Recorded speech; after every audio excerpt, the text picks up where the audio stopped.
The carriage wheel struck a stone in the road, and Eleanor Hartley's heart struck just as hard against her ribs. Outside the window, the trees of Ashworth Hall rose like dark giants against a sky heavy with clouds, and somewhere behind those trees stood the man she had come to destroy. She pressed her gloved hand against the letter hidden inside her cloak.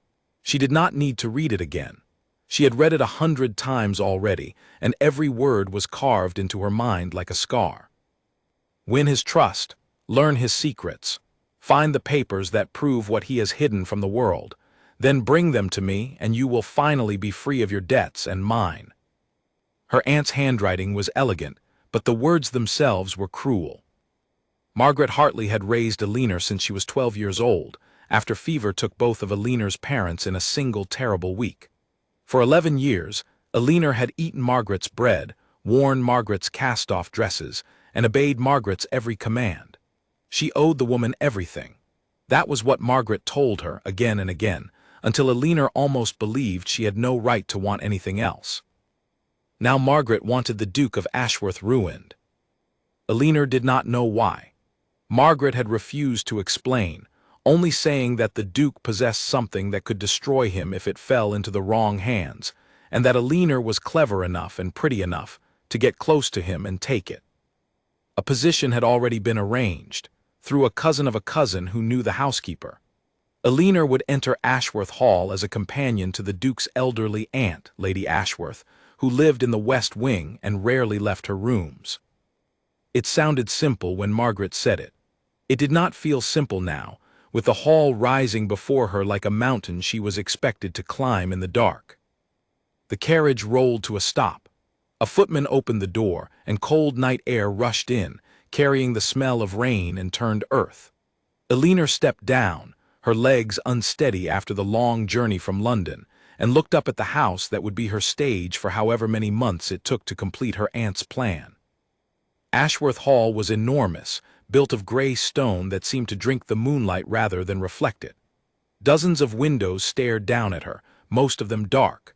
Only one showed a light, high up in a tower on the eastern side, burning steady and lonely against the night. "Miss Hartley." Eleanor turned. A woman in a plain black dress stood at the top of the front steps, a lantern in her hand. Her face was kind but tired, the face of someone who had worked in this house for many years and had seen things she did not speak of. "Yes," Eleanor said, "I am Eleanor Hartley. I am Mrs. Whitfield, the housekeeper. We have been expecting you." The woman's eyes moved briefly over Eleanor's traveling clothes, taking in the quality of the fabric, the careful stitching that Margaret had insisted on so that Eleanor would look the part of a respectable young companion and nothing less. "Come in out of the cold. Lady Ashworth is asleep already, but she will wish to meet you first thing in the morning." Eleanor climbed the steps, her boots echoing on the stone. Inside, the entrance hall was vast, lit by only a few candles, so that the ceiling disappeared into shadow far above. Portraits lined the walls, generations of Ashworth staring down with the same proud, unreadable eyes. Eleanor felt those painted eyes follow her as she crossed the marble floor, and she told herself it was foolish to feel watched by people who had been dead for 100 years. "You will be tired from your journey," Mrs. Whitfield said, leading her toward a staircase. "I will show you to your room, and there will be a light supper sent up. Tomorrow you may meet Lady Ashworth and of course His Grace." Eleanor's steps faltered just slightly at the mention of the Duke. "Is he often at home?" "He is home now," Mrs. Whitfield said, and something in her voice changed, grew careful, the way a person speaks when they are choosing their words around a wound that has not fully healed. "He does not go out much these days, not since—" She stopped herself. "Well, you will see soon enough what sort of man he is." They climbed 2 flights of stairs, and the deeper into the house they went, the more Eleanor felt the weight of it pressing down on her, as though the walls themselves held their breath, waiting to see what she would do. Her room was small but comfortable, tucked into the family wing near Lady Ashworth's chambers. A fire had already been lit, and a plate of bread and cold meat sat on a table by the window. Eleanor thanked Mrs. Whitfield, and when the housekeeper had gone, she sat on the edge of the narrow bed and finally allowed herself to breathe. She had done it, she was inside. Now all she had to do was become someone she was not, charm a man she had never met, and steal from him whatever secret her aunt believed he was hiding, all without ever letting him see the truth of who had sent her. Alina rose and walked to the window. The tower light she had seen from the carriage was still burning, closer now, just visible around the curve of the building. She wondered who kept a candle lit so late, and something told her, without any proof at all, that it was the Duke himself. She did not sleep well that first night. She dreamed of her aunt's voice, sharp and certain, telling her that a girl with no fortune and no family name had no right to refuse an opportunity, however it was earned. She dreamed of debts that were never fully explained to her, numbers written on paper that Margaret would not let her see clearly, only enough to understand that they were large, and that they were somehow Alina's responsibility to repay, though Alina had never borrowed a single coin in her life. She woke before dawn to the sound of rain against the window, and for a long moment she lay still, listening to the old house creak and settle around her, and wondered what kind of man slept behind these walls, and what kind of woman she would have to become to deceive him. By the time the sun rose gray and reluctant over the eastern hills, Alina had washed, dressed in her plainest gown, and practiced in the small mirror above the washstand the expression she intended to wear for the next several months. Pleasant, modest, entirely harmless. A young woman with nothing to hide. A maid came to fetch her shortly after breakfast, a girl named Polly with a quick smile and quicker feet, who led Alina through a maze of corridors toward Lady Ashworth's rooms. "Her ladyship is in good spirits this morning," Polly said cheerfully. "She does enjoy new company, doesn't get much of it being she can't walk far these days." "And the Duke?" Alina asked, trying to sound only politely curious. "Will I meet him today as well?" Polly's cheerful expression dimmed just slightly, the same careful shadow Alina had seen cross Mrs. Whitfield's face the night before. "You might. He walks the East Gallery most mornings when the weather allows, though I'll tell you plain, miss, he's not one for talking. Not any more." "Not any more." Polly glanced over her shoulder as though the very walls might carry the words back to someone who should not hear them.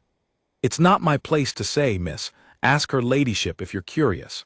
She'll tell you what happened if she chooses. I'll say only this, his grace was not always so quiet. There was a time this house was full of laughter before Miss Charlotte." Before Alina could ask who Miss Charlotte was, they arrived at a set of tall doors, and Polly knocked twice before pushing them open. Lady Ashworth sat by a wide window, a shawl around her thin shoulders, her white hair pinned neatly beneath a lace cap. She was older than Alina had expected, her face lined with the kind of deep wrinkles that come from decades of both laughter and grief, and her eyes, when they found Alina, were sharp and clear as glass. "So," the old woman said without any greeting at all, "you are the girl who has come to keep an old woman company. Come closer, child. Let me look at you properly. My eyes are old, but they are not blind." Alina crossed the room and curtsied. "Lady Ashworth, I'm very glad to meet you." "Are you?" Lady Ashworth studied her for a long moment, and Alina felt again that uncomfortable sense of being seen too clearly, the same feeling the portraits in the hall had given her. "You have kind eyes, Miss Hartley, but kind eyes can hide a great many things. I have learned that lesson rather too well in this house." She gestured toward a chair. "Sit.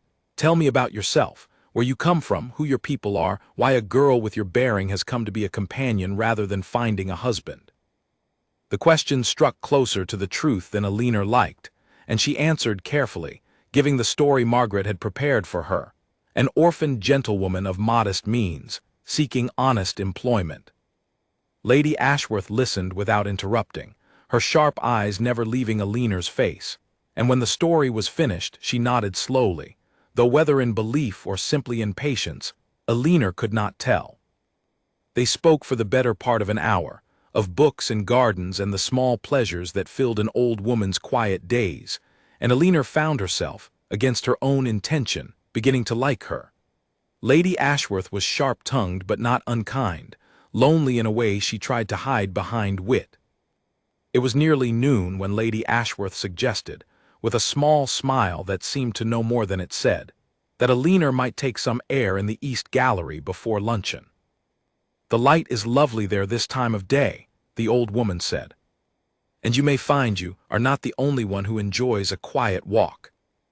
Alina understood the suggestion for what it was, and her pulse quickened as she made her way through the corridors toward the gallery, rehearsing in her mind the pleasant, harmless smile she had practiced that morning. The East Gallery was long and lined with tall windows, gray light falling across a floor of dark polished wood. At first, Alina thought it was empty, and something in her chest loosened with relief. Then she saw him. He stood near the far window, tall and still, his back to her, looking out at rain that had begun to fall harder over the grounds. He wore no coat, only a plain dark waistcoat and shirt, as though he had dressed without thought for anyone's eyes but his own. Even from behind, there was something in the set of his shoulders that spoke of a weight carried for a very long time. Alina's soft footsteps must have reached him, because he turned. For a moment, neither of them spoke. The Duke of Ashworth was younger than Alina had expected, and far less severe in appearance than the rumors Margaret had gathered suggested. His face was handsome in a quiet, unguarded way, though his eyes held a weariness that no young man's eyes should carry. He studied her the way Lady Ashworth had, as though searching for something beneath the surface, and Alina made herself hold his gaze, made herself smile the harmless smile she had practiced. "You must be my aunt's new companion," he said at last. His voice was low, careful, as though speaking cost him some effort he had grown used to paying. "Miss Hartley, I believe." "Yes, Your Grace," Alina curtsied. "I hope I am not intruding." Something flickered behind his eyes, gone before she could name it. "No," he said, "you are not intruding." He looked at her a moment longer, and then added, quietly, almost to himself, "It has been some time since anyone new walked these halls." Alina felt, quite suddenly, the full weight of what she had come here to do, and beneath her practiced smile, something in her chest tightened with a feeling she refused to name as guilt. "I hope," she said carefully, "that I will be a welcome addition." The Duke's expression did not change, but something in his eyes did, some small crack in the careful stillness he wore like armor. "We shall see, Miss Hartley," he said. "We shall see." And with that, he turned back to the rain-streaked window, and Alina understood, with a certainty that frightened her more than anything her aunt had written in that letter, that winning this man's trust would not be nearly as simple as she had believed. 3 days passed before Alina spoke to the Duke again, though she saw him often enough from a distance, crossing the courtyard in the early morning, standing at the edge of the gardens with his hands clasped behind his back, always alone, always watching something that no one else seemed able to see. In those 3 days, Alina learned the shape of the household. She learned that Mrs. Whitfield had served the family for 30 years and loved the Duke as though he were her own son. She learned that the steward, a narrow-faced man named Edmund Foss, managed the estate's accounts and seemed to appear in doorways more often than his duties required, always watching, always listening. She learned that the stable master, an old soldier named Simon, was the only person in the house who could make the Duke laugh, and that he did so rarely, and that when it happened, the whole household seemed to breathe easier for the rest of the day. And she learned from Lady Ashworth, over long afternoons of tea and quiet conversation, the story of Charlotte Bellamy. She was to be his wife, Lady Ashworth said one gray afternoon, her needlework forgotten in her lap. A beautiful girl, clever, or so we all believed. My nephew loved her the way young men love only once in their lives, with his whole foolish heart holding nothing back. The old woman's mouth tightened. She was engaged to him for a year, and in that year she learned every secret this family had, our debts, our disagreements, the location of papers my nephew's father had hidden away, papers that, if made public, would have ruined not only this family's name but several others besides, men who had trusted my brother with matters best kept quiet. "What happened?" Alina asked, though some part of her already dreaded the answer, recognizing in it a shape too close to her own purpose here.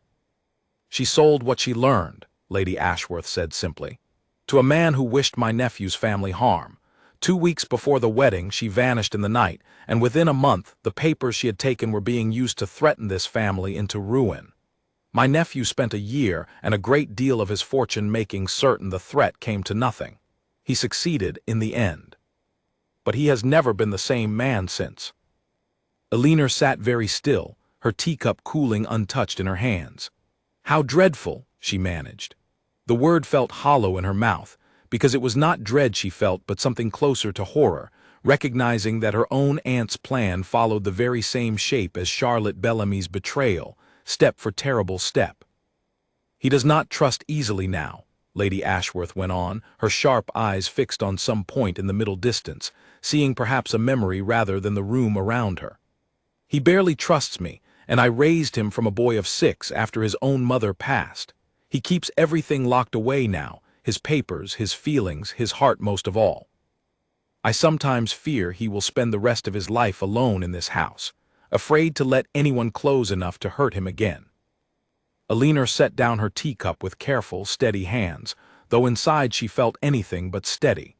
That seems a very lonely way to live. It is, Lady Ashworth agreed. Which is why, Miss Hartley, I confess I was glad when you arrived, not only for my own company, though I do treasure it, but because I had hoped. She stopped and studied Elinor with that same searching look Elinor had grown used to over the past days. I had hoped that a kind face and a gentle manner might do this house some good.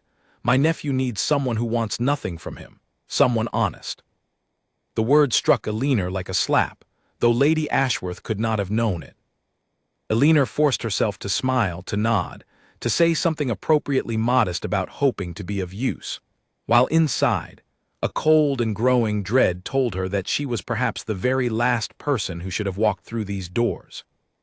That evening, alone in her room, Elinor took out her aunt's letter and read it again by candlelight, searching the familiar words for some way to understand them differently, some interpretation that did not make her a second Charlotte Bellamy, come to finish the ruin the first one had begun. She found none. The letter was plain enough. Margaret wanted papers. She had not said which papers, only that Elinor would know them when she found them, hidden somewhere in the Duke's private study. Papers concerning old debts and old secrets that, once in Margaret's hands, would give her power over the Ashworth family that Margaret refused to explain the reason for wanting. Elinor folded the letter and pressed her fingers against her closed eyes, and for the first time since leaving London, she allowed herself to wonder what would happen if she simply refused. She knew the answer already. Margaret would call in whatever obligation bound them together. The debts Elinor had never seen clearly, the years of food and shelter that Margaret never let her forget. There would be nowhere for Elinor to go, no family to take her in, no fortune to support her. She was a woman with no name of her own and no coin to her name, and in the world Elinor had been raised in, such women did not have the luxury of conscience. She was still turning these thoughts over when a knock came at her door, so soft she almost missed it. It was Polly, the maid, her face pale in the candlelight. "Beg your pardon, miss, but her ladyship has taken a turn. Mrs. Whitfield sent me to ask if you'd sit with her a while until the doctor comes. His Grace is with her now, but he has a state business he must see to, and her ladyship asked for you particular." Elinor rose at once, her own troubles forgotten in the sudden urgency of the moment, and followed Polly through the darkened corridors to Lady Ashworth's chambers. The old woman lay pale against her pillows, her breathing shallow but steady, and the Duke sat beside the bed, one of her thin hands held in both of his own. He looked up as Elinor entered, and for a moment his careful mask slipped entirely, and Elinor saw a man frightened of losing the last family he had left in the world. "Miss Hartley," he said, rising, "thank you for coming. My aunt has these turns from time to time. Her heart is not strong, but they frighten me none the less." He glanced back at the sleeping woman, and his voice dropped lower, roughened by something he was clearly trying to master. "I have a tenant dispute that cannot wait until morning, or I would not leave her side. Will you sit with her? Send Polly for me at once if anything changes." "Of course," Elinor said, and meant it entirely, setting aside for the moment every calculation her aunt had ever taught her. The Duke lingered a moment longer. looking down at his aunt with an expression so raw and unguarded that Alina felt she was witnessing something not meant for her eyes. Then he straightened, gathered himself back into the careful, controlled man she had met in the gallery, and left the room without another word. Alina sat beside the bed through the long hours of the night. Lady Ashworth's breathing steadied gradually, and near midnight, the old woman's eyes fluttered open. "Miss Hartley," she murmured, her voice thin but clear. "Still here, good girl." "I'm here, my lady, rest now." "He came, didn't he? My nephew." A faint smile touched the old woman's lips. "He always comes, whatever business calls him elsewhere. He would burn this whole estate to the ground before he let harm come to the people he loves. That is the truth of him, beneath all that quiet and all that caution. A heart too big for the careful little box he has tried to keep it in since Charlotte." Alina said nothing, only smoothed the blanket over the old woman's shoulders, her throat too tight for words. "You are troubled," Lady Ashworth said, studying her with those sharp, knowing eyes even in her weakened state. "I see it in your face, child. What burden do you carry?" "Nothing, my lady, only worry for you." Lady Ashworth did not look convinced, but she was too tired to press further, and within a few minutes her eyes drifted closed again, her breathing settling into the slow rhythm of true sleep. The doctor arrived near 2 in the morning, examined Lady Ashworth, and pronounced her weak but in no immediate danger, prescribing rest and a mixture of herbs that Mrs. Whitfield hurried away to prepare. It was nearly 3 when Alina finally rose from her chair beside the bed, her back stiff, her eyes burning with tiredness, and made her way back through the sleeping house toward her own room. She found the Duke in the corridor outside his aunt's chambers, leaning against the wall as though he had been standing there for some time, waiting. "How is she?" he asked immediately. "Resting comfortably. The doctor says she will recover, though she must rest for some days yet." Something in his shoulders loosened, a tension Alina had not fully noticed until it eased. "Thank you," he said, and then, after a pause, "Thank you for staying with her. You did not have to." "She has been very kind to me," Alina said, and this, at least, was entirely true. "I was glad to sit with her." The Duke studied her in the dim corridor light, and Alina found herself unable to look away, caught by the exhaustion and gratitude and something else, something quieter in his dark eyes. "You are not what I expected," he said finally. Alina's heart gave an uncomfortable lurch. "What did you expect, Your Grace?" "I hardly know. Someone dutiful, perhaps. Someone paid to be pleasant to an old woman and nothing more." A faint, tired smile touched his mouth, the first true smile Alina had seen from him. "You seem to actually care." "I do care," Alina said, and the words came out rougher than she intended, thick with a feeling she could not name and did not want to examine too closely, standing in a dark corridor at 3 in the morning with a man she had come to this house to betray. The Duke's smile faded, replaced by something more thoughtful, more searching. "Forgive me," he said quietly. "I have grown too used to expecting the worst of people. It is not a fair way to greet someone who has shown me nothing but kindness." "There is nothing to forgive," Alina said softly. They stood a moment longer in silence, the old house creaking quietly around them, and then the Duke straightened, some careful distance settling back over his features as though he had remembered himself, remembered the walls he had built and why he had built them. "You should rest, Miss Hartley. It has been a long night." "As should you, Your Grace." He nodded and turned toward his own chambers, and Alina watched him go, feeling something twist painfully in her chest. Not triumph at how quickly she had gained his trust, as her aunt would have wanted her to feel, but something closer to shame, cold and heavy, settling into her bones as she made her way back to her room through the silent, watching house. She did not sleep again that night. She lay awake instead, staring at the dark ceiling, listening to the rain return against her window, and wondering, for the first time with real fear, whether she would be able to do the thing she had come here to do at all. A week passed, and Lady Ashworth recovered enough to sit again by her window, though she tired more easily than before and often asked Alina to read to her in the afternoons. It was during one of these quiet readings that Alina first noticed Edmund Foss watching her from the doorway. She had grown used to his presence around the estate. He was, after all, the steward, and his duties took him through nearly every part of the house. But something in the way he lingered that afternoon, his narrow eyes fixed on her rather than on Lady Ashworth, made the skin at the back of Alina's neck prickle with unease. "Mr. Foss," Lady Ashworth said without looking up from her needlework, her voice carrying an edge Alina had not heard from her before. "Was there something you required?" "Only a word with his grace, my lady, when he has a moment.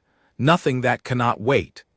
Edmund's eyes flicked once more to Alina before he withdrew, and the door clicked shut behind him. "That man," Lady Ashworth muttered, setting down her needlework with more force than the task required. "I have never trusted him, not since the day my brother hired him, though I could never say precisely why. He does his work well enough. But there is something in him that watches too closely, and says too little of what he sees." Alina said nothing, but she filed the observation away carefully, alongside a growing unease of her own. She had noticed, in recent days, small things out of place in her room. A drawer not quite closed the way she had left it, her trunk shifted slightly from its usual position against the wall. She had told herself it was only the maids, tidying as they went about their work. But Edmund Foss's watchful eyes made her wonder now if someone else in this house was as curious about her as she was meant to be about the Duke. That evening a letter arrived for her, carried up by Polly with an odd little frown. "This came by private courier, miss, not through the regular post." Man wouldn't say who sent him, only that it was urgent. Alina's stomach turned to ice the moment she saw the handwriting on the outer fold. She waited until Polly had gone before breaking the seal. "You have had a week," Margaret had written, without preamble, without any pretense of affection. "That is time enough to learn the house and win an old woman's favor. I did not send you there to make friends, Alina. I sent you to find the ledger my source tells me is kept in the Duke's private study, locked in a case behind the portrait of his father. It contains records of debts owed to this family by men who would pay a great deal to see those records destroyed, and men who would pay a great deal more to see them exposed. Find it. Copy what you can, or take it entire if you are able. Mr. Foss has been instructed to assist you if you require it, though I would advise against involving him more than necessary. He is useful, but he is not to be trusted with more than his own portion of this arrangement. You have 1 month. Do not disappoint me again as you have disappointed me before." Alina read the letter twice, her hands trembling slightly by the second reading, and then held it to the candle flame until it curled to ash in the grate. So Edmund Foss was already working for her aunt, in whatever capacity Margaret had arranged, which explained his watchful presence and the disturbed state of her room. Alina was not operating alone in this house, as she had believed. She was being watched by 2 masters and trusted fully by neither. She thought of the phrase Margaret had used, "Do not disappoint me again as you have disappointed me before," and felt the old, familiar ache of it settle into her chest. She had heard some version of those words for 11 years, ever since she was a grieving child of 12, told again and again that she was fortunate to be taken in at all, that gratitude required obedience, that any failure to please was a betrayal of everything Margaret had sacrificed on her behalf. Alina had never quite been able to name what those sacrifices were. She only knew the weight of owing them. She did not sleep well again that night, and in the morning, heavy-eyed and troubled, she found herself walking in the gardens rather than sitting with Lady Ashworth, needing the cold air and the wide gray sky to clear her thoughts. She was not alone for long. The Duke found her near the old stone fountain at the garden's center, where water no longer flowed but rainwater had collected, dark and still, reflecting the clouds above. "You are troubled this morning," he observed, coming to stand beside her, close enough that she caught the faint scent of ink and wood smoke that seemed to follow him everywhere. "I have noticed it before in unguarded moments. You wear it well, whatever it is. But I have grown skilled, unfortunately, at noticing what people wish to hide." Alina's heart lurched with a fear so sharp it nearly stole her breath before she understood from his tone and the gentleness in his eyes that he suspected nothing of her true purpose. He was speaking only of ordinary human sadness, the kind any person might carry, and she forced herself to breathe again. "I think of my parents sometimes," she said, which was at least true, even if it was not the whole truth of her trouble that morning. "It has been many years since I lost them, but certain mornings bring the memory back more sharply than others." Something shifted in the Duke's expression, a recognition, a kinship of grief that she had not expected to find in him. "I understand that better than you might imagine," he said quietly. "I lost my mother when I was 6, my father when I was 21, and more recently—" He stopped himself, and Alina understood he meant Charlotte, though he did not say her name, could not yet bring himself to say it aloud to a woman he had known only a week. "Lady Ashworth told me a little," Alina said carefully, "of what happened. I am sorry, Your Grace. It sounded a terrible thing to endure." He was quiet for a long moment, looking out at the dark water of the fountain. "It taught me a hard lesson," he said finally, "that the people who know us best are also the people best equipped to destroy us if they choose to. I have spent 3 years since then keeping everyone at a careful distance, believing it the wiser course." "And has it made you happier?" Alina asked, before she could stop herself, the question slipping out with more honesty than she had intended. The Duke turned to look at her, surprised perhaps by the directness of it. "No," he admitted after a pause. "It has made me safer, I think, but not happier. There is a difference, Miss Hartley, though I did not always understand it as clearly as I do now." "What has changed your understanding?" He held her gaze a moment longer than was strictly proper, and something passed between them that Alina felt in her chest like the first warm day after a long winter, unfamiliar and almost painful in its sweetness. "I could not say precisely," he said softly, "only that this house has felt less like a tomb since you arrived in it."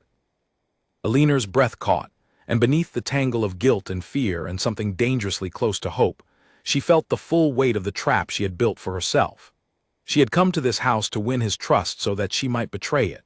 She had not planned, had never imagined, that in winning it she might come to want it for its own sake, might come to feel something for this careful, wounded man that had nothing to do with her aunt's designs at all.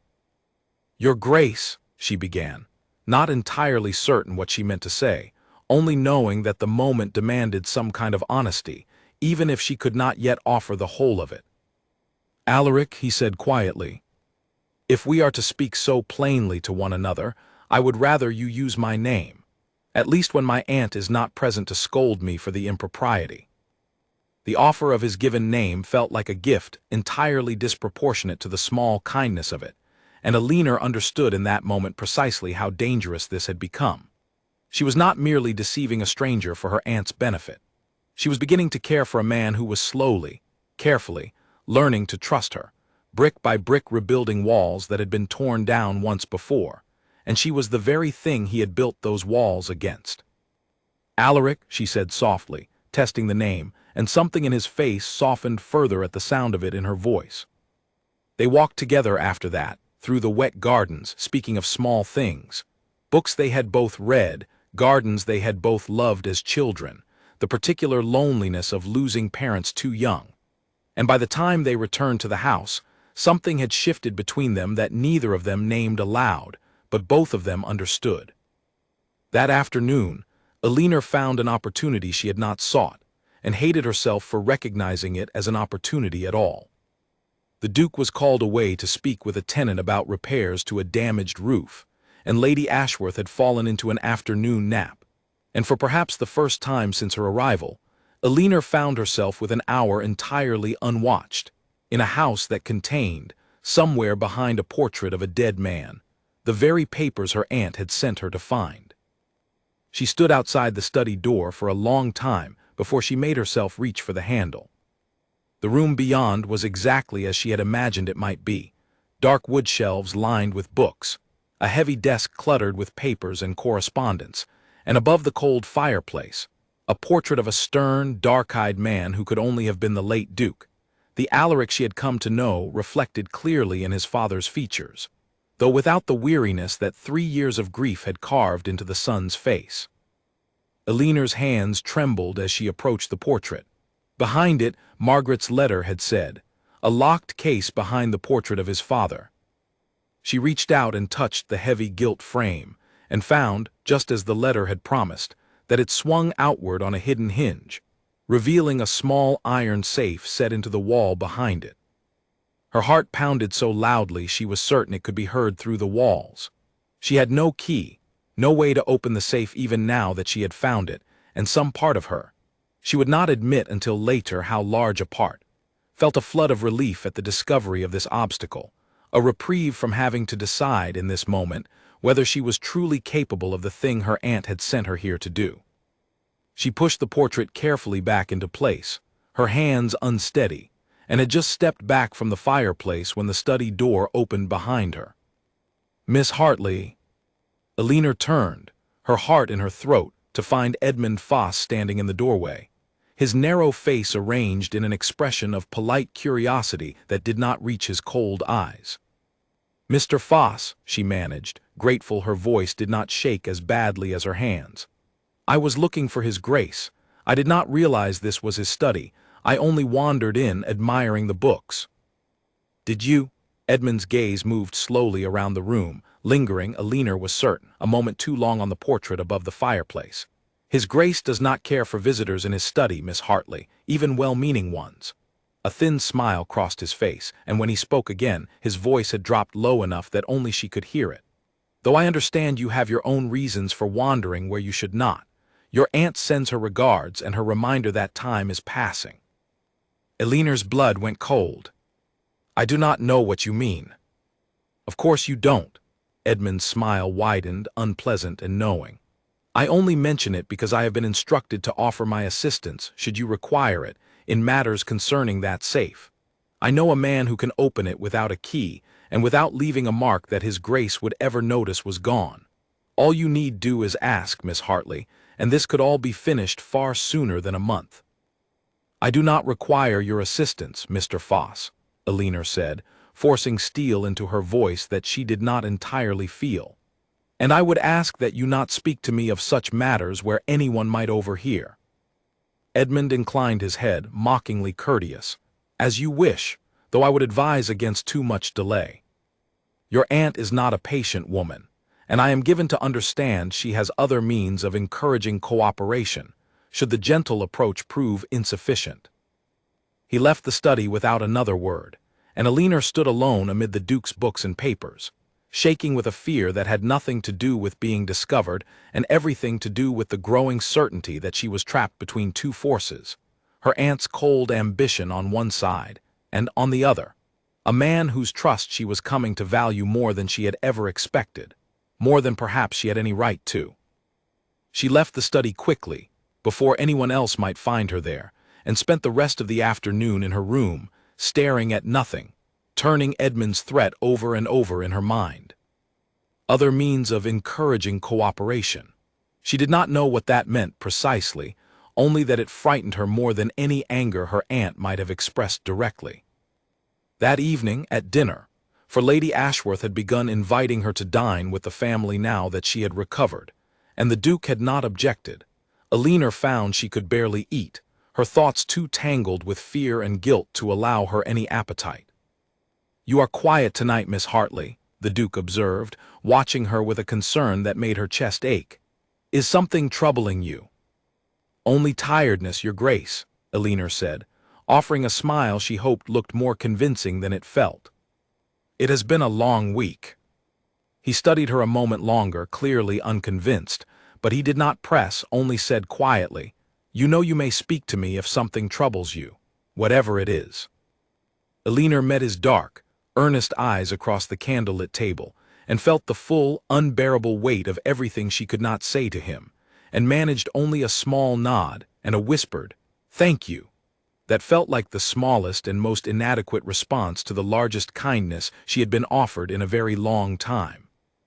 She excused herself early that night, pleading exhaustion, and lay awake long after the house had gone quiet, listening to the rain and turning over again and again the impossible question of how a person was meant to choose between the family that raised her and the man who was, day by day, teaching her what it felt like to be trusted, and to be worthy of that trust, and to want, more than she had wanted anything in a very long time, to be the kind of person who deserved it.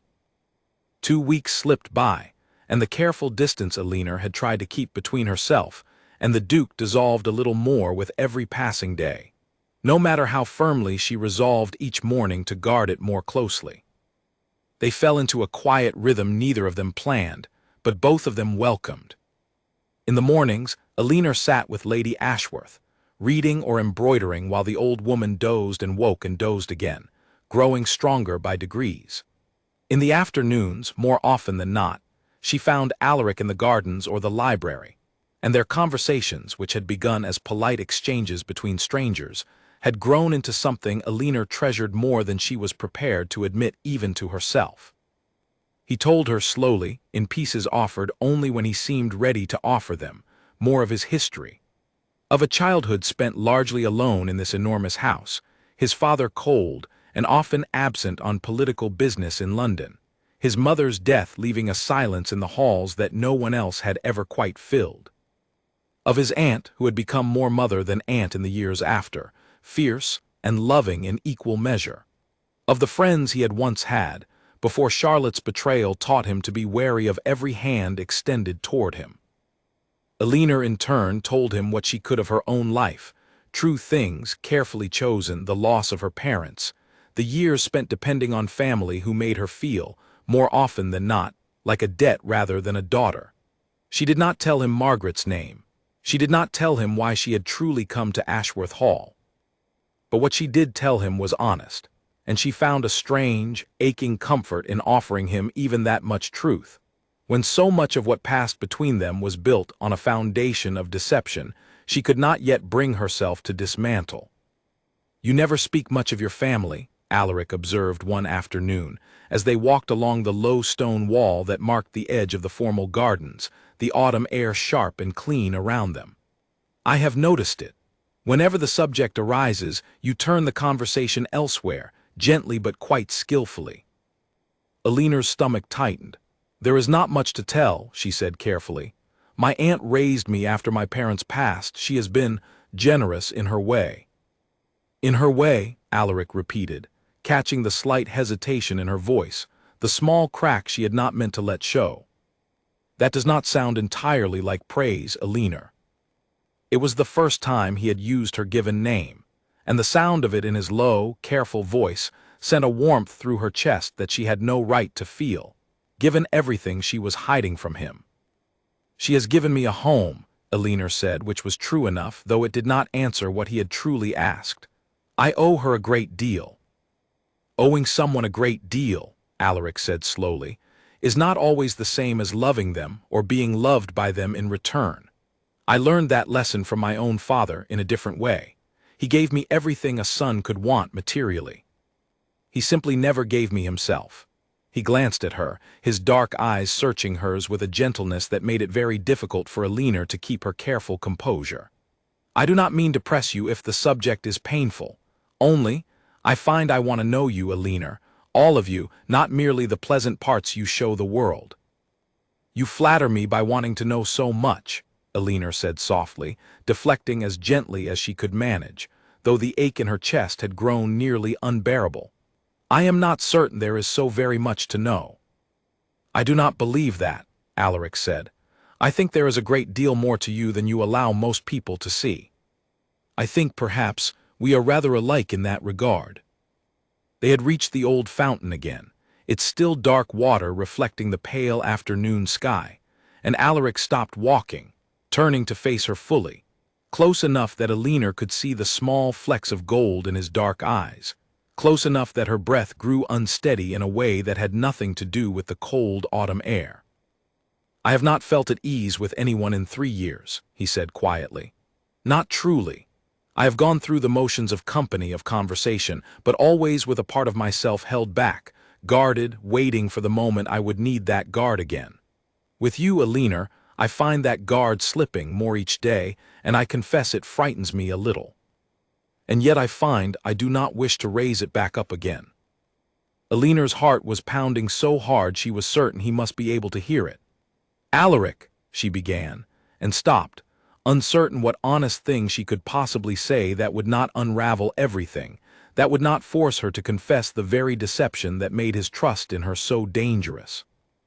"You need not say anything," he said gently, perhaps mistaking her hesitation for a different kind of uncertainty. "I only wanted you to know it, whatever comes of it."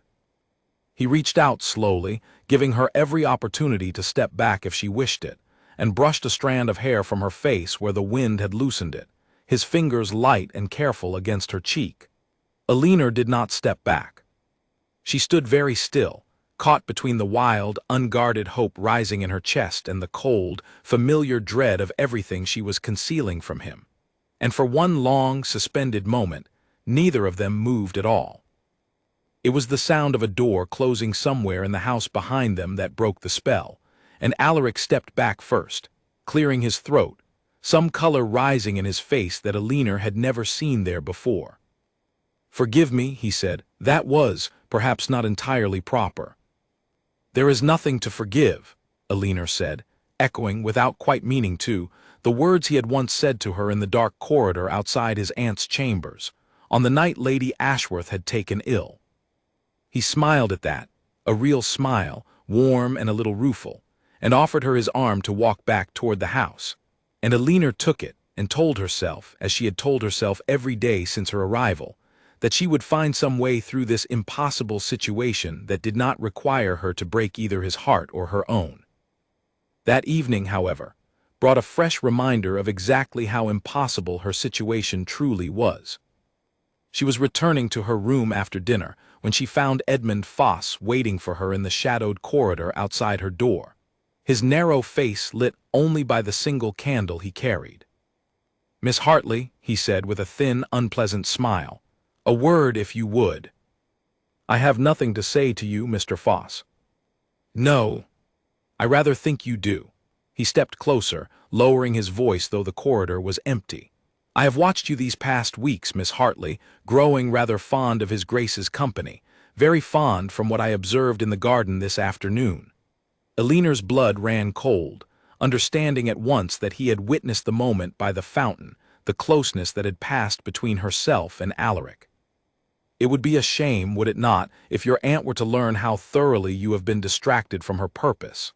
A shame, and I think, a dangerous one." "That is not your concern," Alina said, though her voice betrayed more fear than she wanted it to. "On the contrary, it is very much my concern, since your aunt has made it mine." Edmund's smile widened, and something in his eyes turned genuinely cold. "I have sent word to her already of what I witnessed today. I expect you will hear from her directly, and soon.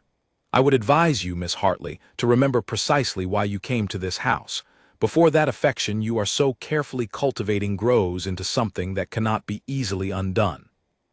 Your aunt does not tolerate disappointment well, I understand.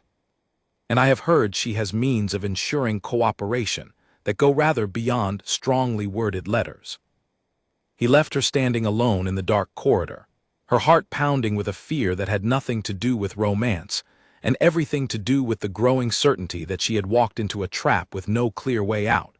A trap that had begun to close more tightly with every day that passed, with every gentle word Alaric offered her, with every moment of trust she accepted from him, while knowing she had not yet told him the truth of who she was. She did not sleep that night. She sat instead by her window, watching the dark shape of the eastern tower where, even now, a single light still burned. Alaric's study, she had learned, where he often worked late into the night on estate business he trusted to no one else.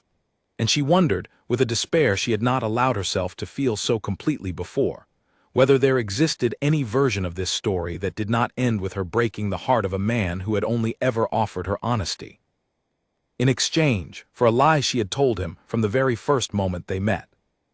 3 days later, Margaret's response arrived, carried again by private courier, and this time the letter's tone left no room for Alina to misunderstand the seriousness of her aunt's displeasure. "I did not raise you, feed you, and clothe you for 11 years so that you might play at falling in love with the very man you were sent to ruin," Margaret had written, her handwriting sharper and more hurried than usual, betraying an anger that frightened Alina more than any measured cruelty could have. "Mr. Foss tells me you have grown careless, sentimental, forgetful of your purpose.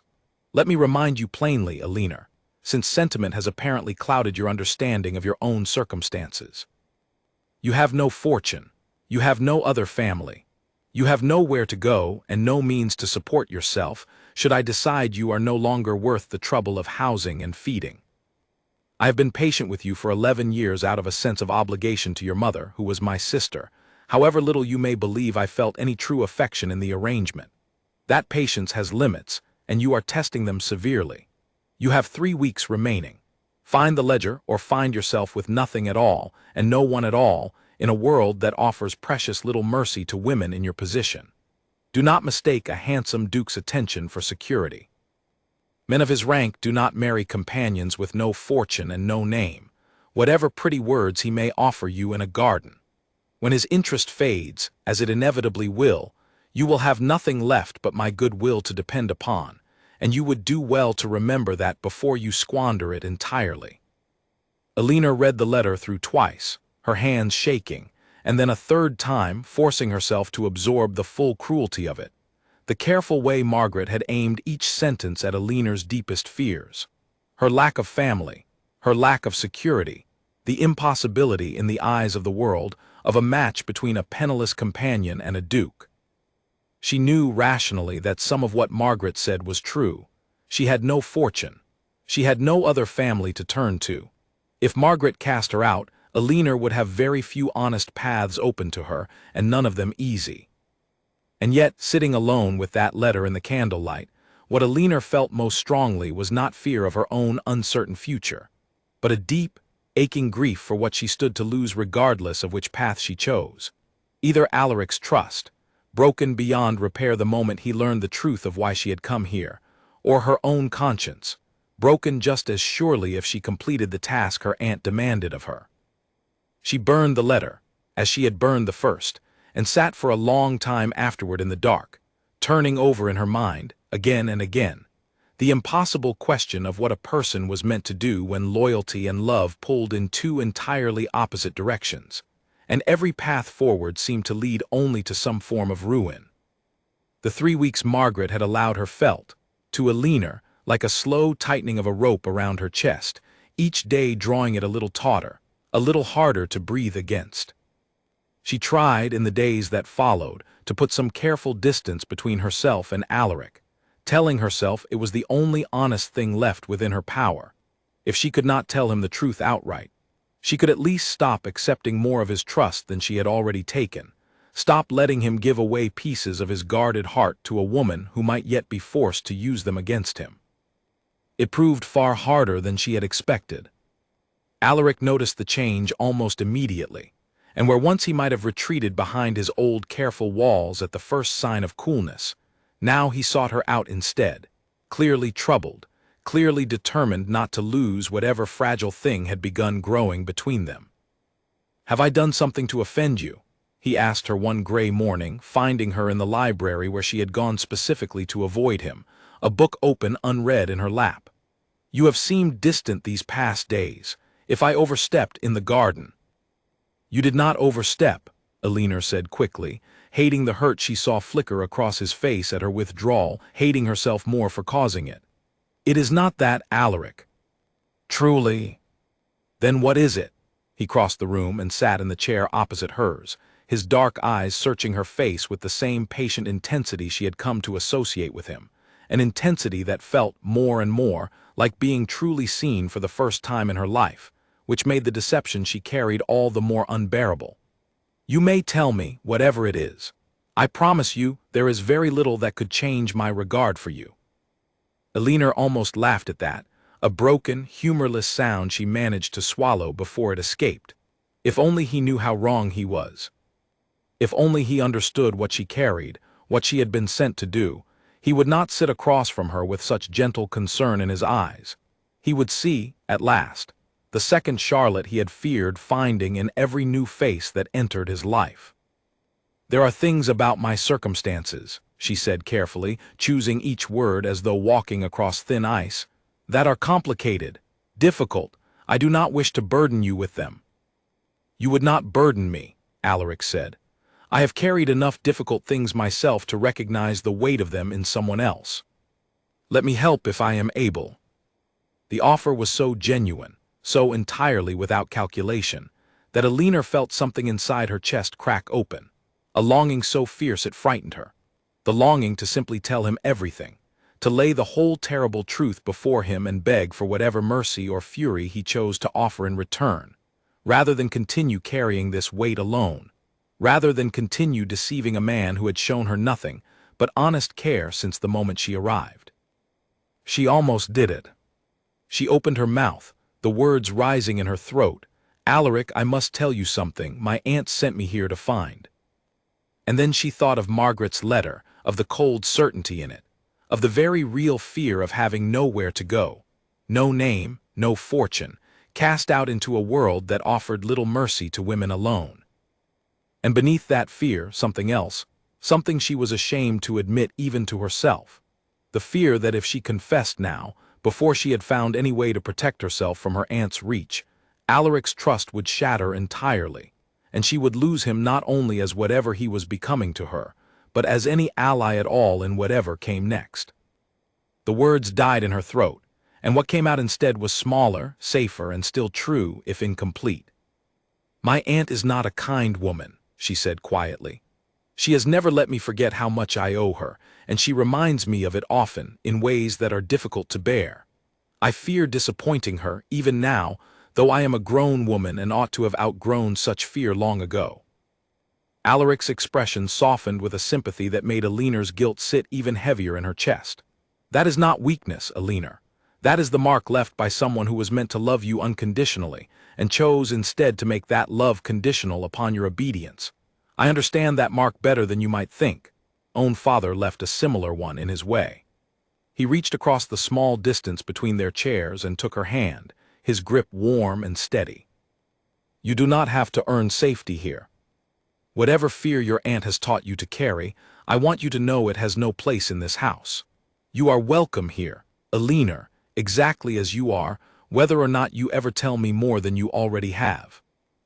It was, Alina thought later, perhaps the kindest thing anyone had said to her since her parents died, and it very nearly broke her entirely, sitting there in the quiet library with his hand around hers, and the whole weight of her deception pressing down on her chest like a physical thing. She did not tell him the truth that day. She told herself it was not yet the right moment, that she needed more time to find some way to protect herself before she risked everything on his mercy. But some part of her, quieter and more honest than the rest, understood that she was simply afraid, and that fear, however understandable, was its own kind of betrayal. That night, unable to sleep, unable to quiet the storm of guilt and fear churning inside her, Alina rose from her bed and made her way, almost without deciding to, toward the Duke's study. She told herself, as she walked through the dark, silent corridors, that she was only going to look, only going to consider, that she had made no final decision about what she would do. But she carried with her the small set of tools Edmund Foss had left outside her door 2 days before, wrapped in plain cloth and accompanied by no note at all, only the clear and silent message of their presence, an offering, in case she changed her mind about needing his assistance. The study door was unlocked, as it always was. Alaric trusted the household too completely, or perhaps simply too wearily, to imagine anyone within these walls might wish to violate that trust. Alina slipped inside and closed the door softly behind her, her heart pounding so violently she feared it might wake the whole sleeping house. She lit a single candle, shielding its flame with her hand, and crossed to the portrait of the old Duke, its painted eyes seeming, in the flickering light, to watch her with the same disapproval she imagined she would see in Alaric's living eyes, should he wake now and find her here. Her hands shook as she swung the portrait outward on its hidden hinge, revealing again the small iron safe set into the wall. She knelt before it, the tools Edmund had provided laid out on the floor beside her, and for a long moment she simply stared at the locked door of the safe, unable to make herself begin. "This is what you came here to do," she told herself, her aunt's voice echoing in her memory, sharp and certain. "This is the only way to be free of her. Find the papers, take what you need." Leave before he ever learns the truth, and perhaps you can save some piece of your conscience, if not all of it. But even as she reached for the first of Edmund's tools, another voice rose alongside her aunt's, quieter but somehow more insistent, Alaric's voice, from that very afternoon, gentle and unguarded. You do not have to earn safety here. You are welcome here exactly as you are. Alina's hand stopped, hovering above the lock, and she found she could not make herself continue. Whatever secrets this safe contained, whatever power they might hold over the Ashworth family, she understood with sudden, painful clarity that taking them would not free her from anything at all. It would only prove her aunt right, prove that Alina was, in the end, exactly the kind of person Margaret had raised her to be, a woman who took what she needed from those who trusted her most, regardless of the cost to them. She would not become a second Charlotte Bellamy. Whatever it cost her, whatever Margaret did in response, Alina understood, kneeling there on the cold floor of Alaric's study with his father's painted eyes watching her from above the mantel, that she could not do this thing. Not to him, not to herself. She gathered Edmund's tools with trembling hands, wrapped them back in their plain cloth, and pushed the portrait carefully back into place, her decision made, even if she did not yet know what it would cost her, or how she would explain it to her aunt, or whether there existed any path forward that did not end in some form of ruin. She was halfway to the study door when it opened. Alaric stood in the doorway, a candle of his own in hand, his dark hair disheveled from sleep, his expression shifting rapidly from surprise to confusion as he took in the sight of her standing alone in his study in the middle of the night. Alina, his eyes moved past her to the portrait of his father, still slightly askew from her hurried effort to replace it, and something in his face changed, grew wary in a way Alina had not seen since the very first days of their acquaintance. "What are you doing in here?" Her heart seized with panic. "I could not sleep," she managed, the lie feeling clumsy and transparent even as she spoke it. "I was looking for a book. I did not mean to disturb anything, I only—" Alaric's gaze moved again to the portrait, and Alina watched with a sick, sinking dread, as understanding began to dawn in his eyes, not the full truth, not yet, but enough suspicion to make the careful trust he had built toward her waver visibly. "That portrait does not usually stand crooked," he said slowly, his voice carefully controlled in a way that frightened Alina far more than anger would have. "Alina, is there something behind it you were looking for?" The moment stretched between them, taut and terrible, and Alina understood that whatever she said next would shape everything that followed, that she stood now at the very edge of the choice she had been avoiding for weeks, the choice between continued deception and painful, dangerous honesty. "Alaric," she whispered, her voice breaking on his name, "there is something I must tell you. Something I should have told you from the very first day I arrived in this house."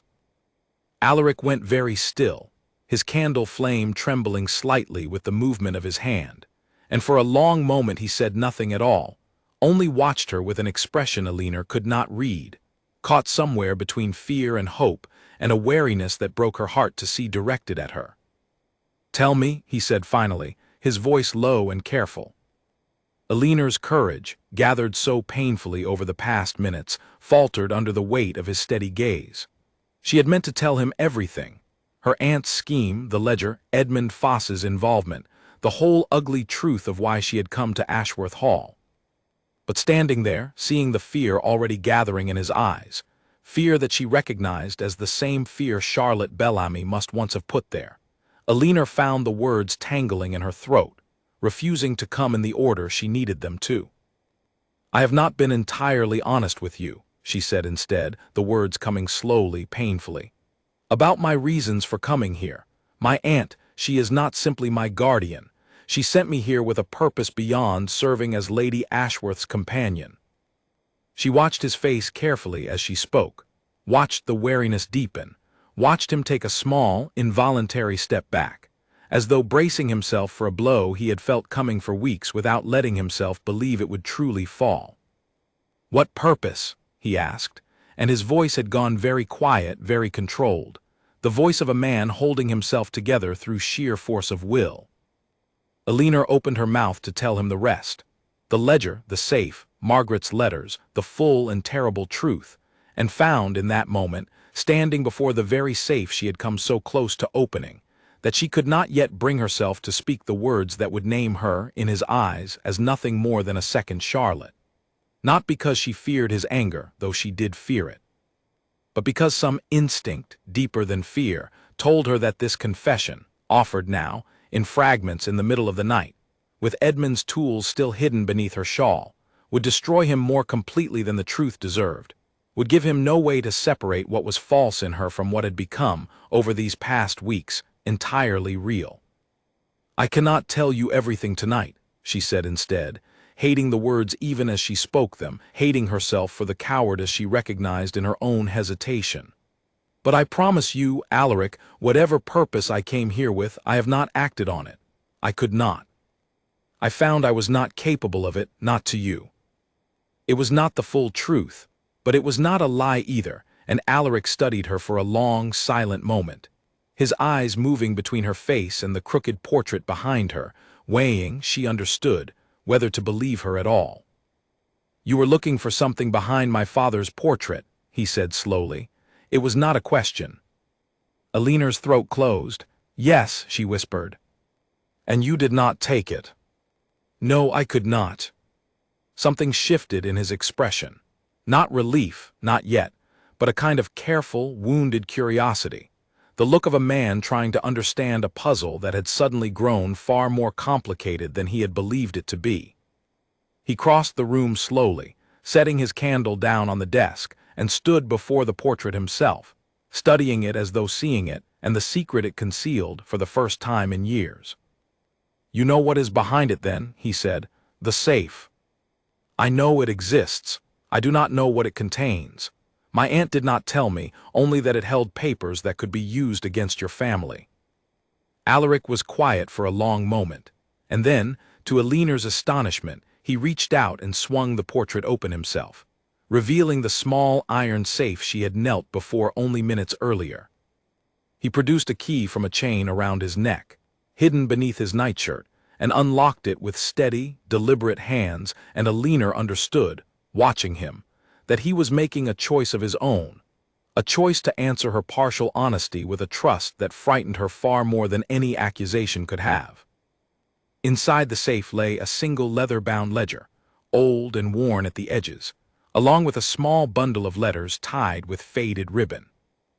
"This," Alaric said quietly, lifting the ledger, "records every debt my father incurred and quietly forgave, over 30 years, for tenants and friends who could not repay him, and never knew he had chosen mercy over what he was owed. It also records in the back pages the names of men who once conspired with my father in matters I am not proud of, old political dealings, favors traded that skirted the edges of the law. If made public, it would ruin reputations. Mine among them, though my part in it was only ever to inherit the silence, not the sin." He held the ledger out, offering it to her, and Alina stared at it, uncomprehending. "Why are you showing me this?" "Because you came here tonight with the chance to take it, and you did not," Alaric said simply. "Because whatever your reasons for arriving in this house, you have shown me, again and again these past weeks, a kindness and an honesty of spirit that I do not believe was calculated. I have been wrong to trust people before Alina. I know that better than almost anyone. But I find I would rather risk being wrong again than live the rest of my life as I have lived these past 3 years, trusting no one, feeling nothing, safe and entirely alone." He pressed the ledger gently into her hands. "I am giving this to you, not because I do not understand the danger in it, but because I would rather you hold this power over me by my own choice than have it taken from me by someone I never had the chance to trust at all."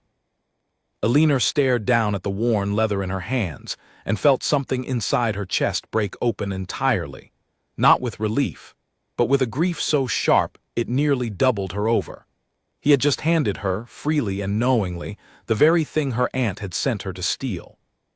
He had done it as an act of trust, of vulnerability, of the very love he had been too wounded to offer anyone in 3 long years. And Alina understood with absolute clarity that she could never, under any circumstances, give this ledger to Margaret Hartley. I cannot take this, she said, her voice breaking. Alaric, I cannot, you do not understand what you are risking. I understand precisely what I am risking, he said gently. That is what makes it a gift, a leaner, rather than a mere convenience. Trust given without risk is not trust at all. I am choosing to give you mine, incomplete as your own honesty with me has been tonight, because I believe. I choose to believe that whatever you have not yet told me, you will tell me when you are ready, and that in the meantime you will not use what I have given you to hurt me. Elinor pressed the ledger against her chest, tears rising in her eyes that she could not hold back. You should not trust me so completely, she whispered. Not yet, perhaps not ever once you know everything. Perhaps not, Alaric agreed softly. But I find, standing here now, that I would rather trust you and be wrong than protect myself so carefully that I never let anyone close enough to matter again. My aunt tells me that is either great courage or great foolishness. I have not yet decided which. A faint, sad smile touched his mouth. Whichever it is, Elinor, I find I cannot help myself where you are concerned. She could not speak. She stood before him with his family's most guarded secret in her trembling hands, and the full, unbearable weight of her own deceit pressing down on her chest, and understood that she had reached the precise moment her aunt had promised her, weeks ago in that cold London parlor, the moment of winning his trust completely. Except that Margaret had promised her this moment would feel like triumph, like the culmination of a plan well executed. It felt instead like the very edge of a cliff, with nothing but ruin waiting below, whichever direction she chose to fall. I need to tell you the rest, she said finally, forcing the words past the tightness in her throat. All of it, tonight if you will hear it. But even as she spoke, a sound reached them from the corridor outside. Footsteps, quick and light, and then a soft knock at the study door, followed immediately by Polly's frightened voice. Your Grace, Miss Hartley, forgive the intrusion, but there is a man at the servants' entrance, asking most urgently for Miss Hartley. He says he comes on behalf of her aunt, and he will not leave until he has spoken with her directly. Elinor's blood turned to ice. It was not yet dawn. No respectable messenger would arrive at such an hour, through the servants' entrance, demanding to see her directly rather than delivering a letter as before. She looked up at Alaric, and saw her own dread reflected in his eyes, the fragile trust they had just built together suddenly overshadowed by whatever new danger had arrived at the edge of his house in the darkest hour of the night. I must go to him, she said, already moving toward the door, the ledger still clutched tightly against her chest. Alaric, whatever happens, whatever you hear tonight, please believe that what I feel for you is not part of my aunt's design. That at least I can tell you now with my whole heart before anything else. He caught her hand as she passed him, his grip warm and urgent. Whoever waits at that door, Elinor, you do not face it alone, not any more. Let me come with you.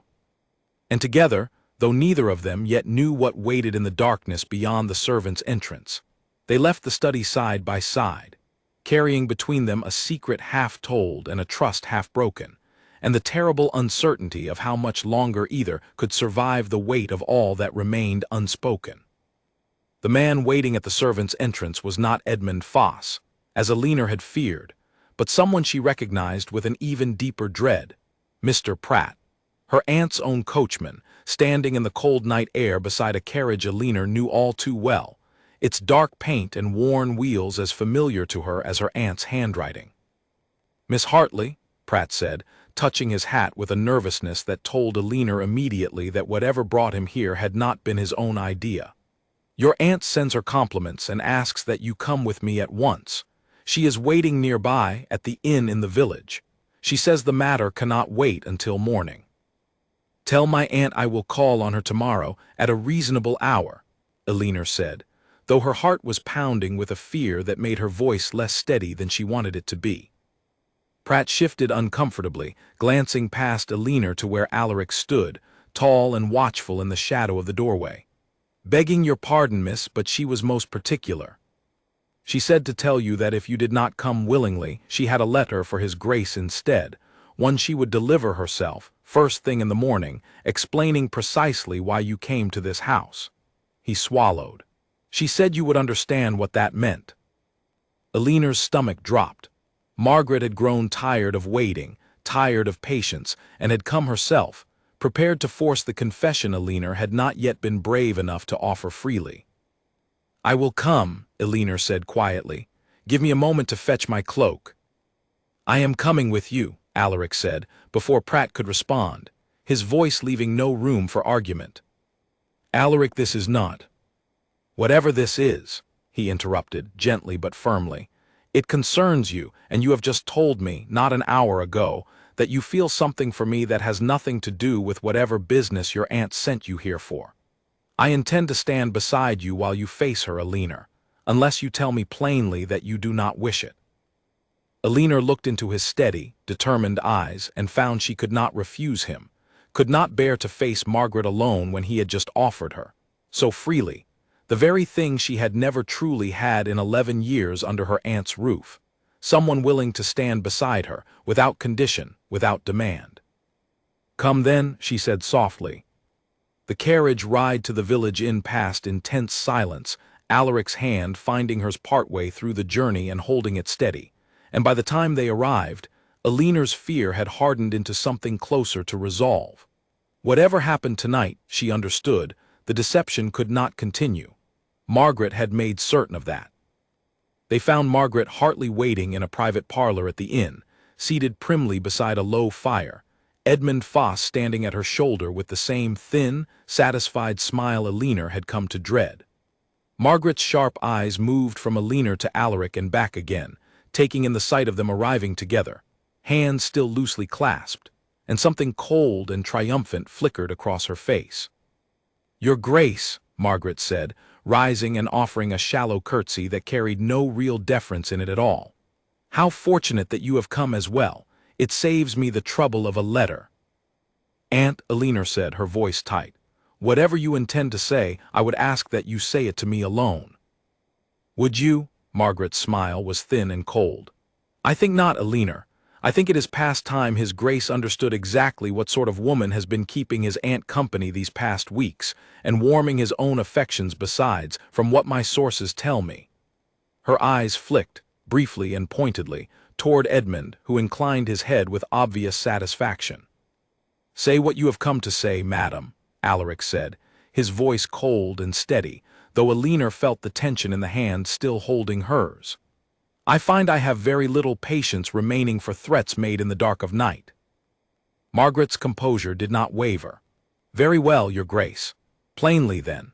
I sent my niece to your household with clear instructions, to win your trust, and to obtain for me the ledger your late father kept hidden behind his own portrait, containing debts and dealings that certain men would pay handsomely to see either destroyed or exposed, depending upon which side of that ledger their own names appeared." She paused, watching the words land, watching Alaric's face for the shock and betrayal she clearly expected to see there. She has had ample time to complete this simple task.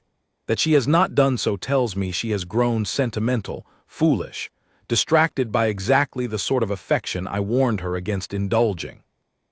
Alina felt Alaric go very still beside her, though when she glanced at him, his expression showed none of the shock Margaret had hoped for, only a grim, quiet confirmation of something he had already begun to understand for himself, back in his study, before the danger of this night had interrupted them.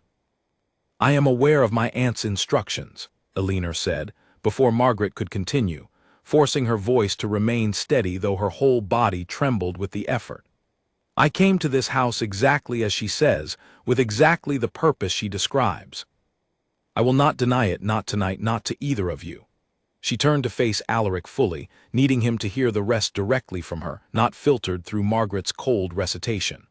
"But I did not complete that purpose, Alaric, I could not. Not because I lacked opportunity. I had it tonight in your very study, and I chose to walk away from it rather than betray what had grown between us. That is the truth, whatever else my aunt says of me." "A very convenient truth," Margaret said with a sharp, humorless laugh, "for a girl caught before she could finish the theft properly. Do not be a fool, your Grace. She is skilled at seeming sincere. I taught her myself, in a manner of speaking, though I confess I did not expect her to turn that skill against my own purposes as thoroughly as she seems to have done tonight.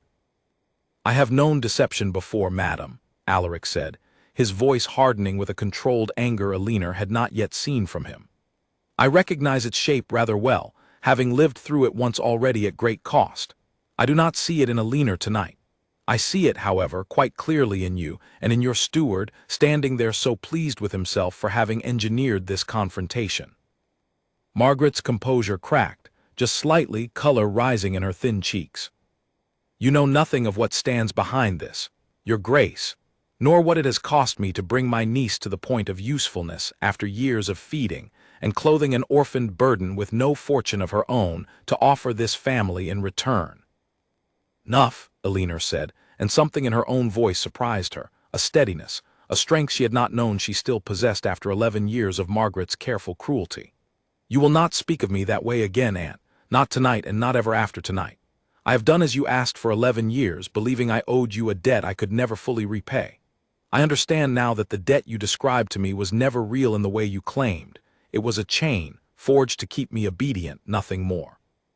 I will not wear it any longer." "You have nothing without me," Margaret snapped, the cold composure finally slipping entirely, revealing the sharp desperation beneath it. "No fortune, no family, no name that means anything in this world. Without my roof over your head, you will have nothing at all." "Then I will have nothing," Alina said quietly, "with a clear conscience rather than everything, built upon the ruin of a man who has shown me more genuine kindness in 6 weeks than you offered me in 11 years. The parlor fell into a taut, terrible silence, broken finally by Edmund Foss, who stepped forward with the same thin smile he had worn throughout, though something uncertain had crept into his eyes now, watching his employer's plan collapse before him. "There is still the matter of the ledger," he said carefully. "Whatever sentiments have been exchanged here tonight, madam, the ledger remains behind that portrait, and I know well enough how to retrieve it myself, with or without Miss Hartley's cooperation." "You will not set foot in my house again, Mr. Foss," Alaric said, his voice like ice. "I dismiss you from my service, effective this moment. If you or anyone in your employ, madam," he turned his cold gaze back to Margaret, "attempts to enter my property, or approaches my family, my household, or Miss Hartley again without my express invitation, I will have you brought before a magistrate for conspiracy to commit theft, and I have both the fortune and the connections to see that charge pursued to its fullest and most public conclusion. I trust I make myself entirely clear." Margaret's face had gone pale, the full weight of the threat finally landing where her cold calculations had not anticipated it might. "You would not dare create such a scandal, your grace. Think of your own family's reputation." "My family's reputation," Alaric said, "has survived worse than the truth of a foolish, greedy woman's failed scheme. It will survive this as well.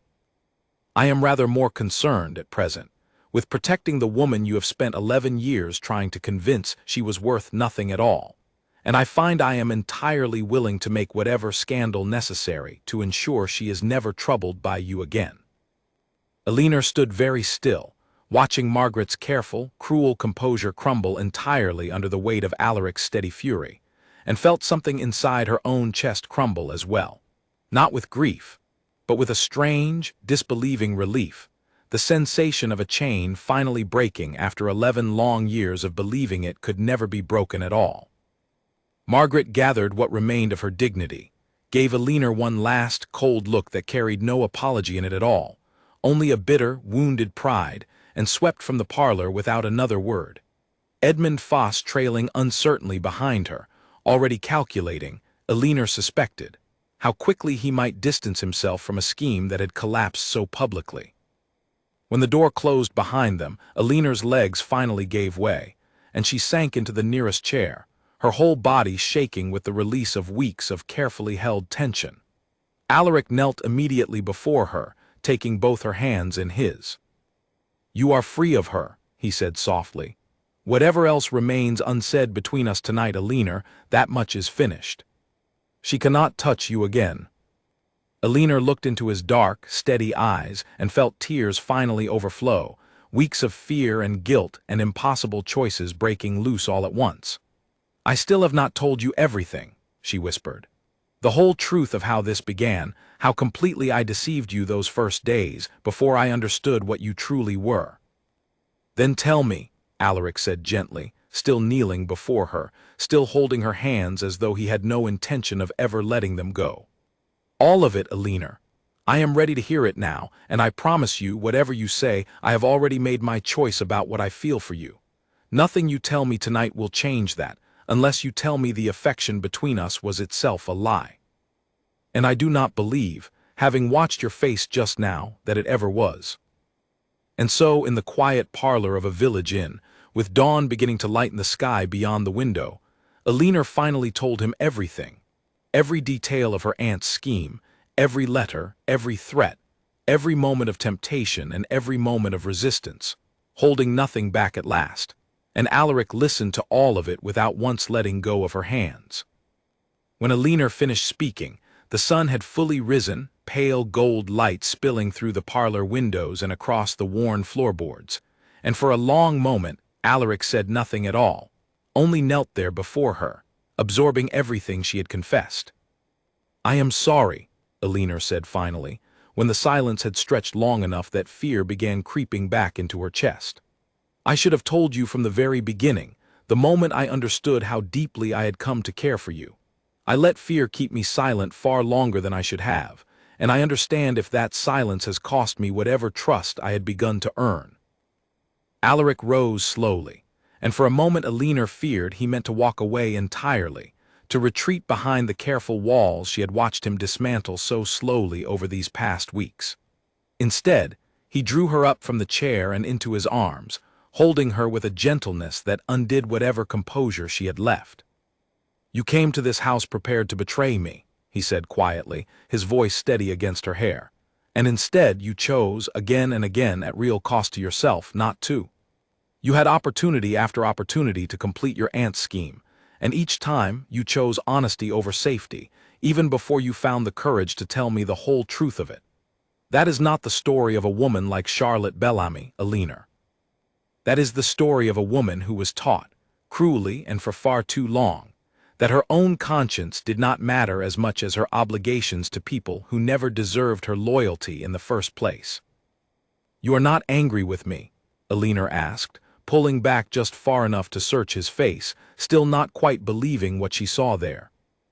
"I was angry, for perhaps the length of a single breath, back in my study, when I first understood you had come to my house for some hidden purpose," Alaric admitted. "But watching you tonight, watching you stand before your aunt and refuse, finally and completely, to be the instrument of her cruelty any longer, that was not the moment of a woman confirming my worst fears about trust, Alina.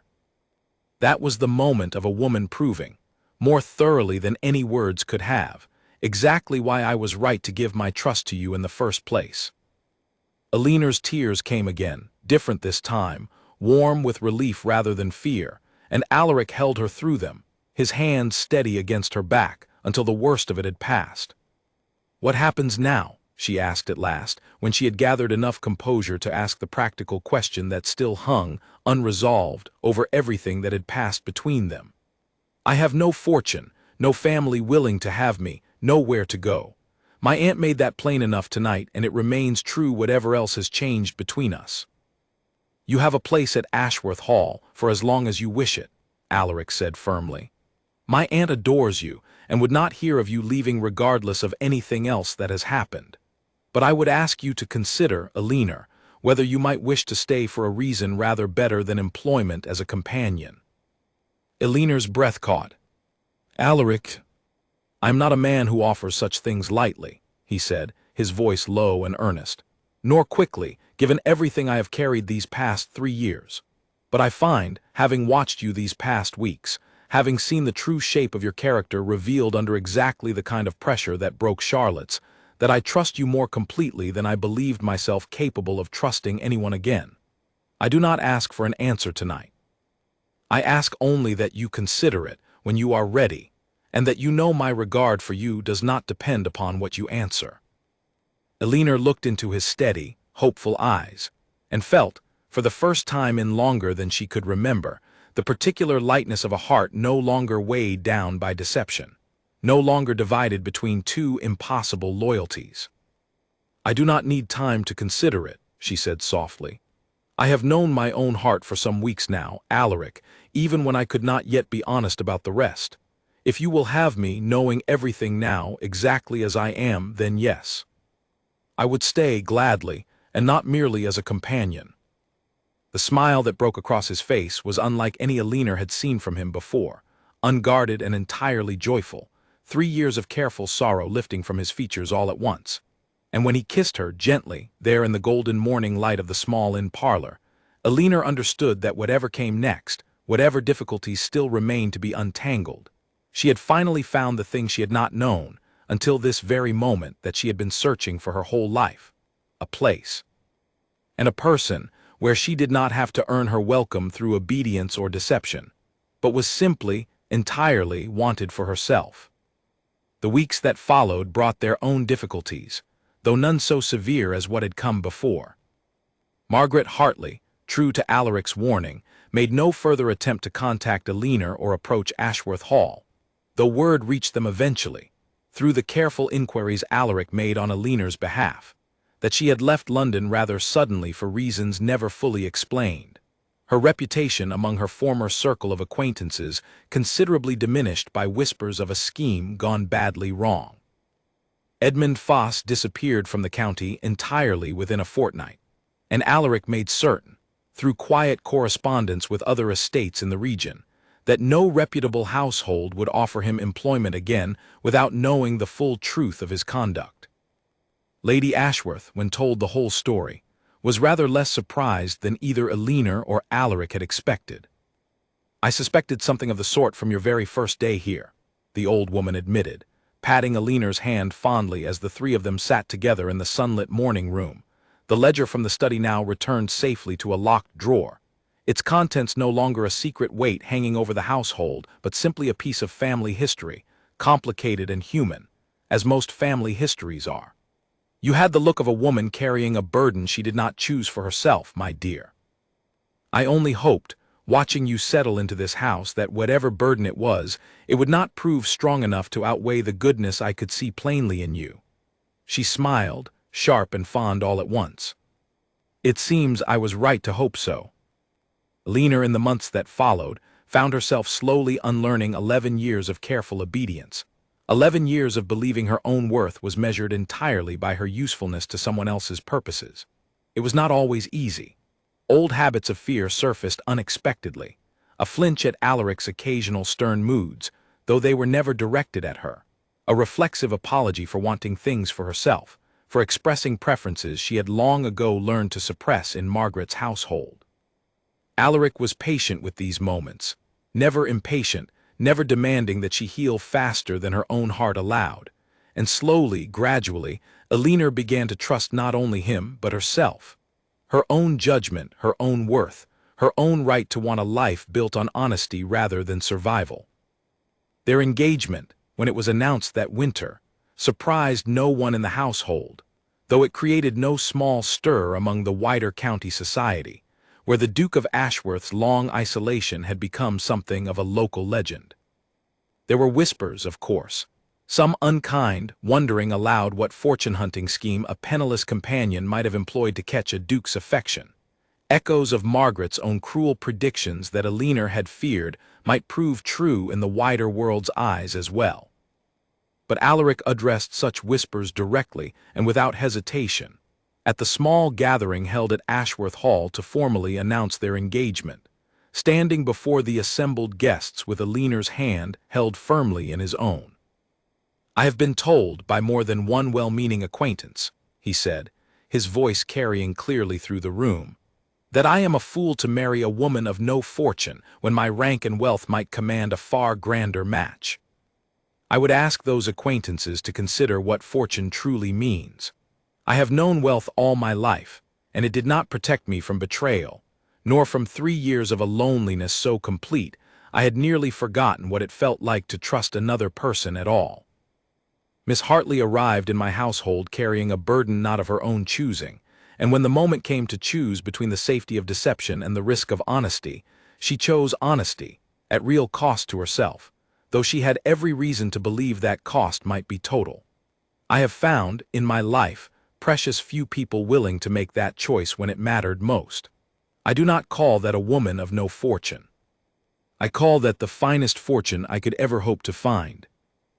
Eleanor, standing beside him with tears rising unbidden in her eyes, thought of the frightened girl who had arrived at Ashworth Hall in a dark carriage all those months before, carrying a letter she was ashamed even now to remember, and felt, more completely than she had ever believed possible, that she had finally become someone worthy of the trust so many people, Alaric, Lady Ashworth, even Mrs. Whitfield and Polly, and the whole quiet household that had welcomed her so warmly, had chosen to place in her. They were married the following spring, in the small stone chapel on the Ashworth estate, with Lady Ashworth seated proudly in the front pew, and the whole household gathered to celebrate a match that had begun, however unlikely it seemed now, with a scheme meant to bring the family nothing but ruin, and had ended instead with the restoration of exactly the thing Alaric had believed lost to him forever, a heart willing to trust again, and a home no longer haunted by the quiet, careful loneliness of a man who had built his whole life around the fear of being betrayed. Eleanor never saw her aunt again, though she thought of her sometimes, in quiet moments, with a complicated mixture of grief and relief that she suspected would never entirely fade. She understood in time that Margaret's cruelty had likely grown from its own wounds, debts and disappointments Eleanor would never fully know the shape of, and while she could not forgive the 11 years of careful manipulation, she found she no longer carried the anger as a weight, only as a quiet, distant sorrow for a woman who had never learned to offer love without conditions attached. What she carried instead in the years that followed was the lesson she had learned at Ashworth Hall, in the darkest and most frightening weeks of her life. That trust, freely given and freely earned, was worth more than any ledger of debts, any scheme built on fear, any inheritance of obligation passed down like a chain from one generation to the next. She had come to this house prepared to break a man's trust for her aunt's gain, and instead she had found, in his steady, patient offering of that very trust, something she had not known she was searching for at all, a place where she did not have to earn her welcome through obedience or deception or fear, but was simply, entirely, and forever wanted for exactly who she was. And in the tower where a single light had once burned late into the night, marking the loneliness of a man who trusted no one, there now burned 2 candles most evenings, side by side, as Alaric and Eleanor sat together over books and quiet conversation, building, slowly and honestly, the kind of life neither of them had believed themselves capable of finding, until they had found it, unexpectedly and entirely, in each other. 2 years into their marriage, a letter arrived at Ashworth Hall that stirred old memories neither Eleanor nor Alaric had expected to face again. It came not from Margaret, but from a solicitor in London, writing on behalf of a woman he identified only as a former acquaintance of Margaret Hartley, requesting a private audience with the Duchess of Ashworth on a matter described as urgent and delicate. Eleanor read the letter twice at the breakfast table, her hand unconsciously moving to rest against the small, growing curve of her stomach, and felt the old, familiar tightening of dread return to her chest, though she was no longer the frightened, powerless woman who had once trembled at every letter bearing news of her aunt. "You do not have to see her, whoever she is," Alaric said gently, watching her face across the table with the careful attentiveness that had never faded in 2 years of marriage. "Whatever business this concerns, you owe nothing further to anyone connected with your aunt's old schemes." "I know," Eleanor said, "but I find I am curious and no longer afraid, and I think perhaps there is a difference now between avoiding a difficult thing out of fear and choosing not to pursue it because it truly does not matter. I would like to know what this concerns, Alaric, if only to put it fully to rest." The woman who arrived at Ashworth Hall a week later was not what Eleanor expected.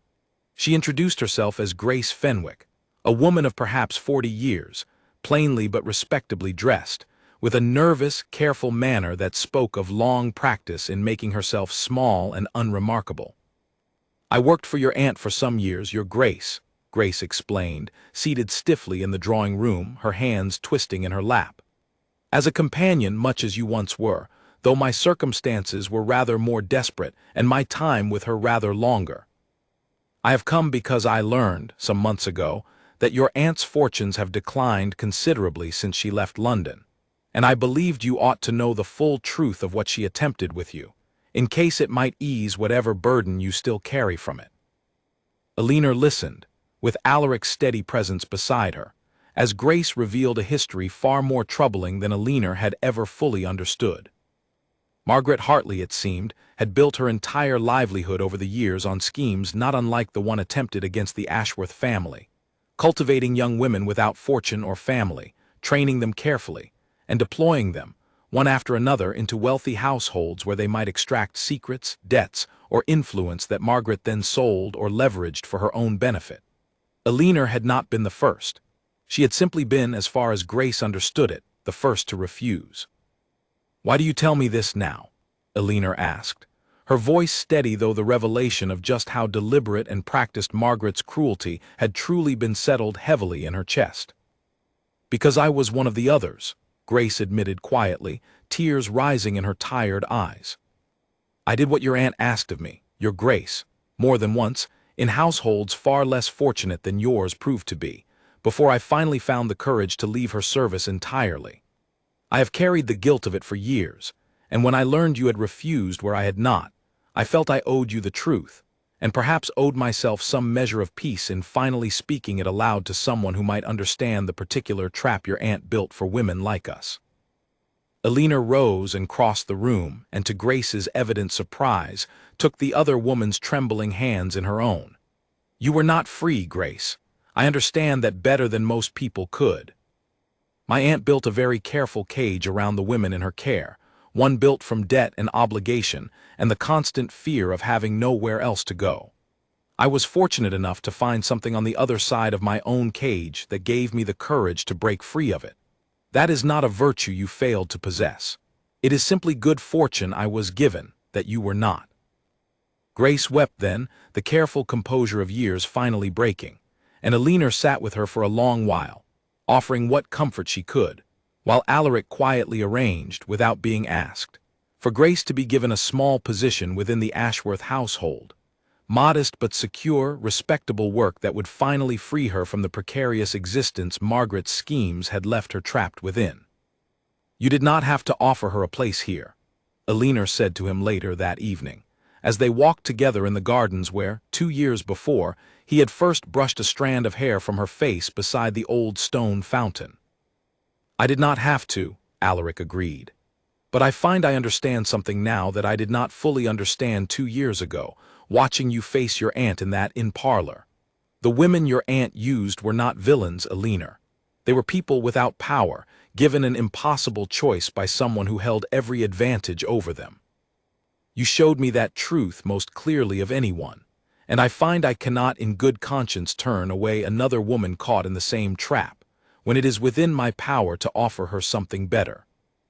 Elinor smiled up at him, her heart full in a way she still, even after 2 years, sometimes marveled at, remembering the frightened, divided woman who had first walked these gardens with a stolen conscience, and a letter full of threats hidden beneath her cloak. "I love you," she said simply, "for exactly this reason among 100 others."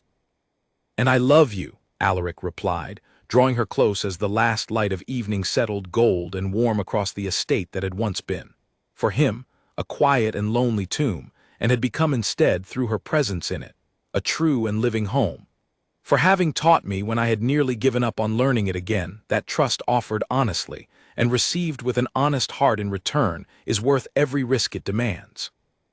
They walked on together through the gardens as dusk deepened around them, and somewhere above, in the nursery being prepared for the child who would arrive by summer's end, a single candle had already been placed in the window, ready to be lit each evening from now on, not out of the old loneliness that had once kept a single flame burning through countless solitary nights, but out of a new and settled happiness, a light kept burning simply because there was, now and always, someone waiting to come home to it. Grace Fenwick remained at Ashworth Hall for the rest of her days, eventually becoming a trusted companion to Lady Ashworth in her final, gentle years. And she often told the story, to any who would listen, of the young Duchess who had once shown her, in a single unguarded afternoon, that even the deepest wounds left by someone else's cruelty could be met with understanding rather than judgment. Of Margaret Hartley, little more was ever heard. A brief notice reached them some years later of her quiet death in a modest lodging house in Bath, and Alina, reading it, felt only the faint, distant sorrow of a chapter long since closed, rather than any fresh grief. And at Ashworth Hall, through all the years that followed, the story that was told and retold among the household staff, passed down eventually even to the children who grew up running through its halls and gardens, was not the story of a scheme, or a betrayal, or a fortune sought and denied. It was simply the story of a duke who had learned to trust again, and a woman who had learned that she was worthy of being trusted, and the quiet, steady, ordinary happiness they built together, one honest day at a time, in a house that had finally, after so many years of careful silence, learned how to be full of light.